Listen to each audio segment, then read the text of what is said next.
So here we go. The API Superclean 50. It's a surface skimming hang-on back filter. Really unique in that sense. I haven't seen any other hang-on back filters that have a surface skimmer built in, so that's really useful.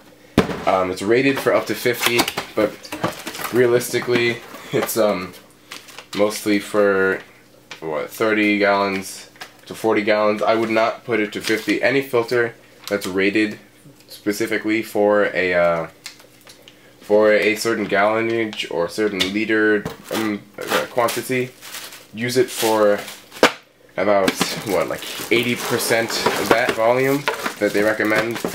So if it's rated for 100 gallons, especially if it's something like a hang-on back and not a biological filter, you're gonna want to do something for 80-70 gallons ish, just because you always want to overfilter, and it's always rated above what it really can handle. So just a piece of advice. So for some reason the filter intake thing, I forgot what these are called. Anyway, the cap got it's packaged separately for whatever reason, but yeah, it's all looking pretty smooth. This little thing can extend apparently. Should probably read the instructions before I put this together, but I've done enough filters, I can figure this out myself. Oh, that's convenient. It's got a dial right here for the date when you put the new filter in, so you know how long it's been since you have to change it. So you just turn these two dials, and then that shifts. If I can focus on that. My camera's not letting me focus, but you get the idea. This is for the biological media, which is ceramic rings. I'll do that later. And then, of course, the classic filter cartridge.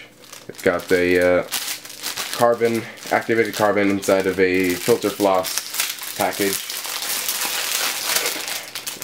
Yeah, if you've ever had a filter, especially if a hang-on back filter or a internal filter, you've definitely seen this before.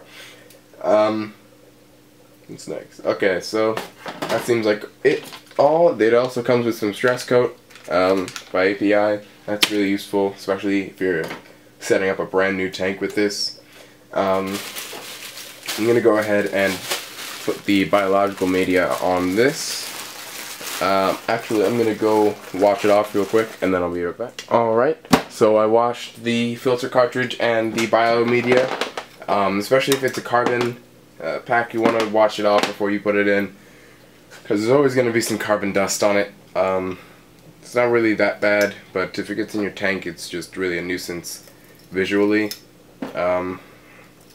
So you're going to want to slide the bio rings onto this little tray thing. I don't really have a name for it, but I guess it's the best they could really come up with to house their biological media, especially the newer hang-on back filters. They've been getting closer and closer to, I guess, the quality of a canister filter. One filter I had a while ago, it was, I forgot what they were called, but basically it was a mini canister filter on the back of your tank. It was shaped like a hang-on back filter, but it had a wet-dry part. It had the activated carbon, and it had a sponge. Everything was separated. The wet-dry part was what, BioStars, and was like basically a legitimate wet-dry, just miniaturized, I guess. So they're getting closer and closer to a really good quality hang-on back. This is almost steady. This is, oh wow, perfect number. Thought it might have been a little bit too much for it, but there we go. Just slide that into the front part, and then the cartridge into the back part. No little, there's no guide for that or anything like that, but it's cool. thought it'd be a little bit taller. Kind of an odd shape. Yep, that's it for the unboxing.